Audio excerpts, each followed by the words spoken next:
السلام عليكم ومرحبا بكم في قناتكم. وكيما عودتكم ما نهدر غير الصح، ما نحب نجامل، ما نحب نزيد عليها. اللي يغلط نعاتبوه وندعو له بالهدايه، واللي يدير الخير نشجعوه وندعموه. ندخلوا في الموضوع. هذا الخواتات اللي جاو في الحصه نورمالمون عرفتوهم.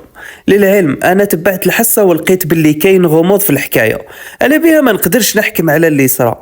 كاين امور عائليه وخاصه ما نعرفهم لا انا لا نتوما، وما انكشفتش، والحمد لله اللي ما انكشفتش، على خاطر الام اللي ظهر تبين عليها ناس ملاح ومضرره من المشاكل اللي يصراو بين الخواتات. كاين ناس تلوم في الاخت هذه كيما كاين ناس تلوم في الاخت هذه، وكاين اللي يلوموا في الام تاعهم ويقول لك ما عندهاش شخصيه.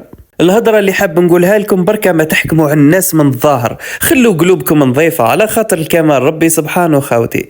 وصدقوني ما كانش واحد خالي من العيوب، وكون طلع عليكم العيوب اللي فيكم يعلم بها غير ربي.